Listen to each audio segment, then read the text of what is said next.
Hey guys, welcome to our channel Coders Arcade. In today's video, I am going to talk about some table validation things that you can perform on any given table using a robot framework. So table validation such as you can verify the column name of the table, you can verify any data in any particular row in that table. So again I'm going to use this table here.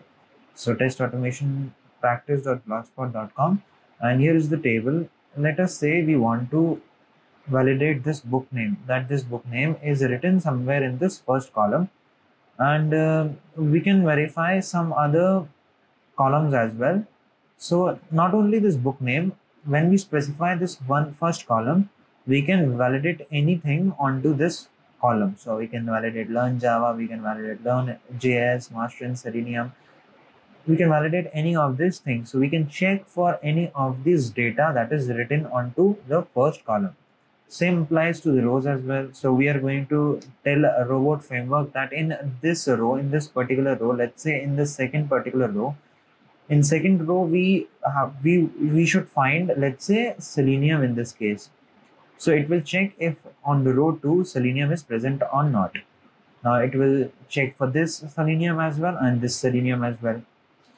Or we can just specify, or we can just tell the robot framework that on third row Mukesh is written.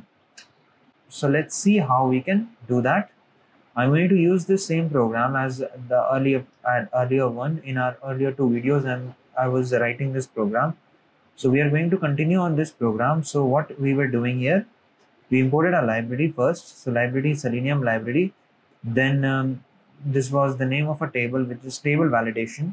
And then we started our program. So we opened a browser. Then we were gone to this website, this URL, testautomationpractice.blogspot.com. And then this was the browser in which we were opening it. So Chrome was the browser in which we are opening. Then once it was opened, it was maximizing the browser window. Then it was calculating the number of rows and columns that were present onto that table, this table. And then what it was doing, it was printing the number of rows and columns that were present onto the table. Now, the next part was fetching data. So it was fetching the data using this XPath that we made using selector sub, and then we were printing that fetched data. Now let's continue. We are going to validate, let's say book name on column 1. So there should be book name somewhere onto this column 1. So I can just inspect it. I need to inspect the whole table. So once you have inspected it, you need to select onto the main table tag from where the table is starting. So table tag, then you need to expand it a little bit like this. You need to select the table tag, and then you need to click on to selectors hub, and you need to copy the relative XPath here. So copying this XPath, I'm going to go back to my PyCharm. Here there is one simple command for that, which is table column should contain. So table column should contain. I'm going to give the XPath here. XPath. Here I'm going to paste the XPath that I've copied, and then I'm going to specify on which column.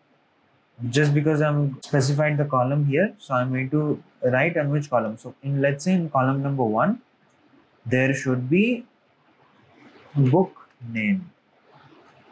So there should be book name written onto column 1. Now what this will do is it will check for if there is book name this written onto this first column or not. Now let's say check for rows as well. So let's say master in Selenium. We will check if master in Selenium is present onto which row? 1, 2, 3, 4, 5, fifth row. Or not master in Selenium. Let's check for Mukesh. Let's check for Mukesh. On fifth row, there should be Mukesh present. So I'm going to copy this one.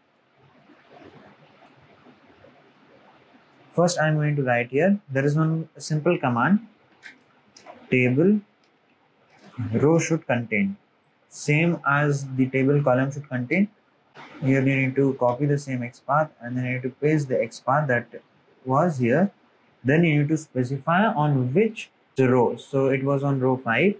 And what should be present? There should be Mukesh written. So by this, these are the two commands that you can use to verify any data entry or anything to check in that particular row or column if that data is present or not. Let's try running it. I'm going to go to my terminal and I'm going to write here robot space tables dot robot. And if I press enter, you can see my program is started and it opened the text automation practice website. And here I'm going to wait for some time for this table and then I'm going to close it. You can see our test is passed. And first it showed me how many rows and columns were there. So these rows and columns, then it fetched the data. This is that data. And you see this test is passed for this one. Now we can check for that. We can check in that log file.